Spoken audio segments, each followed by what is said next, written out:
ni po ngayon pong maga. At ito po ang mga hinukay po diyan. Yan po hinahakot ko po doon sa may kanang isil po. Yung pong pinambakan po doon, kulang pa po ang tambak. Kaya po doon ko po hahakotin iyan. Ilalagay ko po sa timba. Dito po kami maghahalo po ni Tilat. Ito po ay dalawa na naman. Isa po dito sa loob na may kwarto at isa po dito po. Ayan, kami po ay maghahalo, magkakasinta po uli.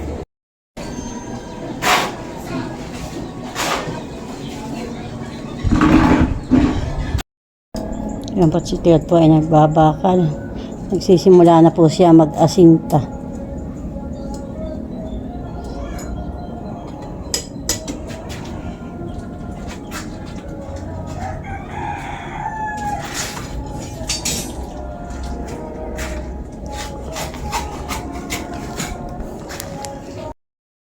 Yan po tinatabag na buhot ni Tilat yung aming pong CR. At dito po kami muna sa labas po dadaan. At kinukulong na po nito sa aming pong gagawin pong kusina. Ganun ka ba? Oo, tama na yun. Ikiwit mo naman yung bakal. Lalagyan ko lang ng tarpaulin. Hindi yan muna. Tutuhugan ko ng tarpaulin. Ito po ay sasarhan na kaya po tinabag. Wala na po kaming dadaanan. Napapunta po CR. Mataas na po ang asinta ni Tilat. Kabila po yan. Yan po. Yan po ay aming pintuan. Yan po ay yan po sa may aming kusina. Pinto po yan.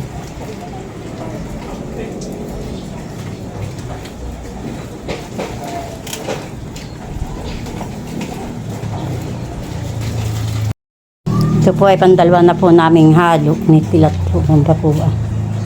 Saka po ba tika po.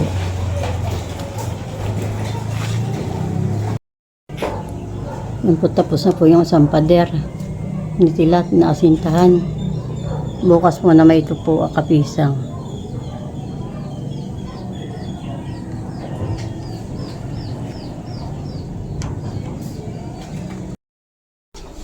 Yan po kami po nagsisimula po uli mag-asinta. Isang patong malaan po diyan. At tapos na po si Tilat. Dito po naman kami sa may tagiliran po ni na ini dito po sa gilid.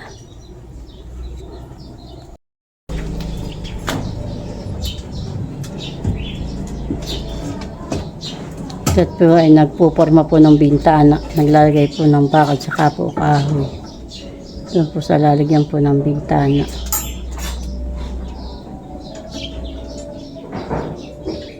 Yun po yung aming may kusina po.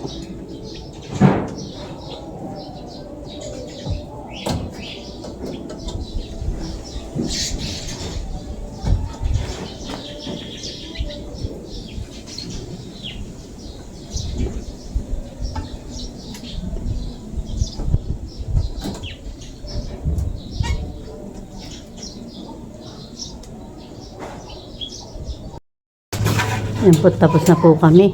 Dito po sa kabila.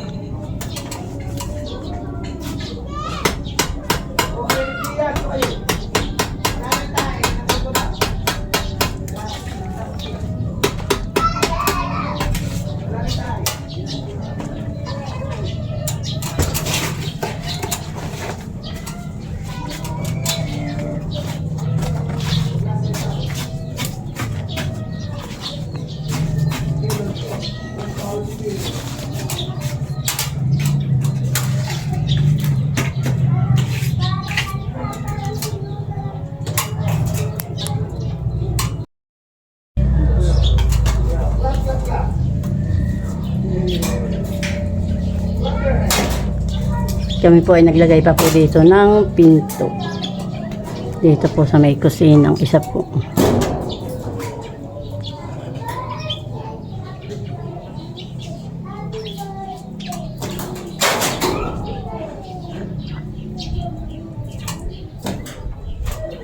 Pabatuhan eh. Talagang tipos eh. Po, si Taran po ay magsasabog po ng pataba. Yan po ay padubli po dyan sa aming palayan.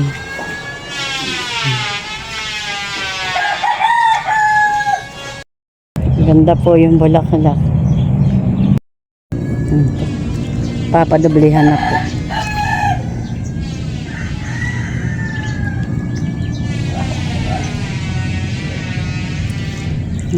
Papadoblihan na po si Taran. Ang amin pong palay. Nilagyan po ng pataba.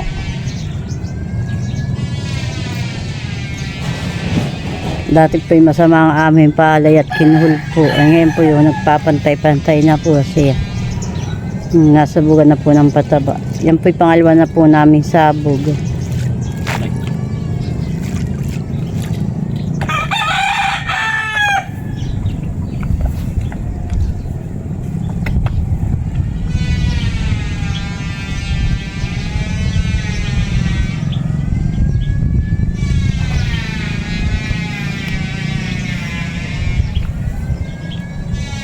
Dito lang sa may kanaisil ang masama-sama palalagyan pa po ng pataba iyan.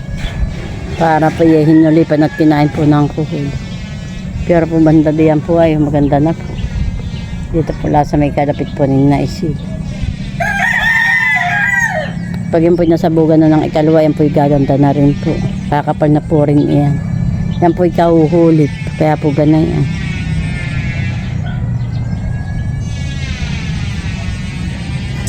Ako nga po kahapon ay nagtanim po ng papaya. Bayan po.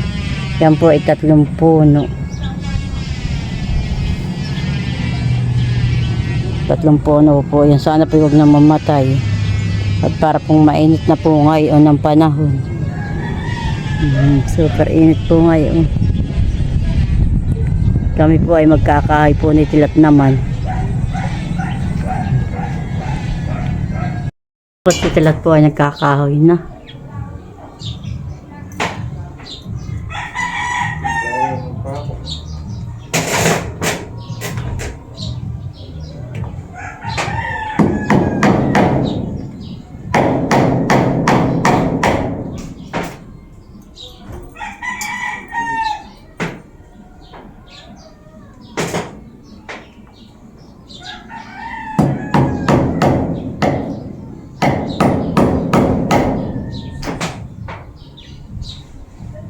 Tubo. Bakal tubo.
Nakabigyan.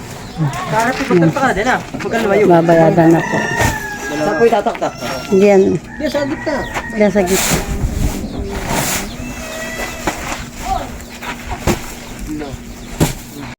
Sudang po katulong po ni Kilat. Tinutulungan po magkahoy at super init po.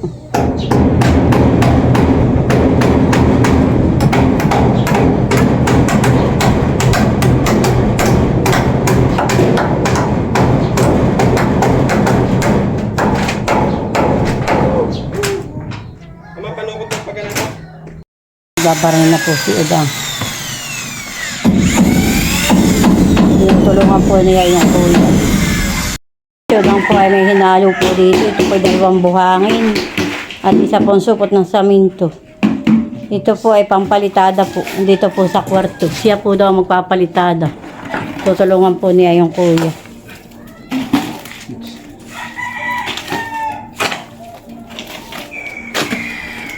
Yung mga butas. Dati yung asa.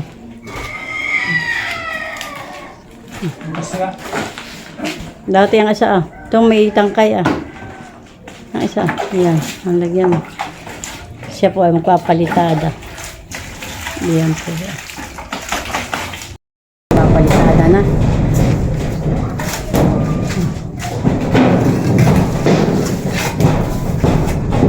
Ito po yung aming pong kwarto. Kanya na po may palitada.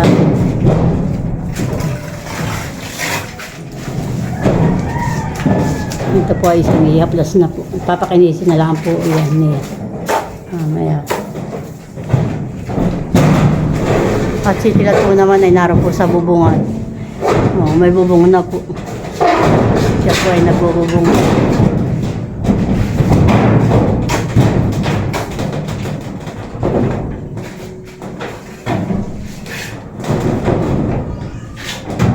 May bubungan na po. Siya po ay nasa bubungan.